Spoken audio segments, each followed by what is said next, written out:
হযরতে ওমরের জামানার একটা ঘটনা পড়েছিলাম হাদিসে। তিনি ক্ষমতা পাওয়ার পরে রায় দিয়ে দিলেন, ঘোষণা দিয়ে দিলেন যে মদ আজকে থেকে হারাম। কেউ যেন আমার রাজ্যের ভেতরে মদ আর কেউ বিক্রি না করে, বাইরে থেকে যেন কেউ না নিয়ে আসে।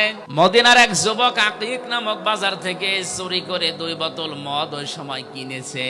1 বোতল জায়গায় বসে খেয়েছে, আর একটা নিয়ে যাচ্ছে বাড়িতে। রাতের বেলা বন্ধুদের নিয়ে আনন্দ করে চুরি করে খাবে। হযরত ওমর রাতের বেলা বের হয়েছে, দেখি প্রসাদের খবর কি। এশার নামাজের পরে তিনি বের হয়ে, চারিদিকে অন্ধকার, পাহাড়ি এলাকা। তাকিয়ে দেখলেন অন্ধকারের ভেতরে কালো কি যেন আসতেছে। কাছে যত যায় তত স্পষ্ট হয়। কাছে গিয়ে দেখলেন একটা মানুষ। ডাক দিয়ে বললেন, এই বেটা, রাতের বেলা এভাবে কি করো?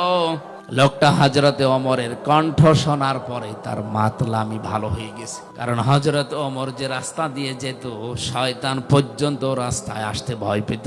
লোকটা ছিল মাতাল। হযরত ওমরের কণ্ঠ যাই শুনেছে, এই বেটা, এই রাতের বেলা কি করো? ওর মাতলামি গেছে ভালো হয়ে। ডাক দিয়ে বলে, খলিফা, আমার বোনের বাড়ি যাচ্ছি। বোনের বাড়ি যাবে, তে হাতে কি? এই যে চাদর মোড়া দিয়া, এর নিচে মোটা মোটা লাগে কি এটা? এ ফুলি আছে। ও মনের অশান্তি মুখ দিয়ে বের হয়ে গেছে, এটা দুধের বোতল মা দিয়েছে, বোনের বাড়িতে নিয়ে যাচ্ছি।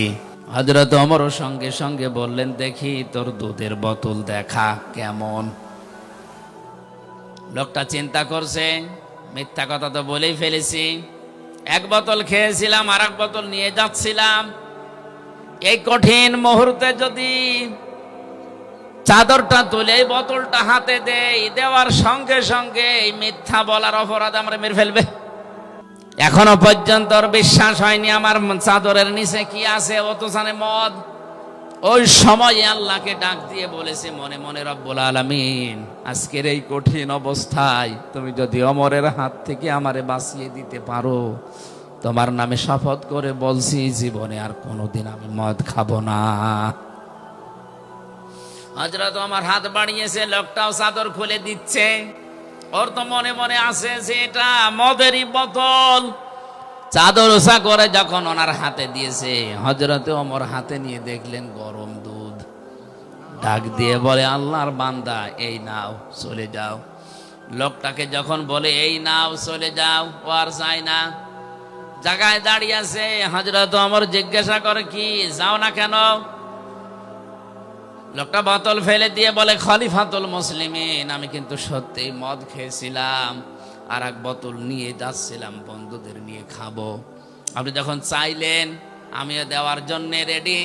ওই সময় মনে মনে আল্লাহকে একটা ডাক দিয়েছিলাম, রব্বুল আলামিন, তোমাকে ভয় করেই বলছি, আজকে যদি ওমরের হাত থেকে তুমি আমারে বাঁচিয়ে দিতে পারো, জীবনে আর মদ খাবো না।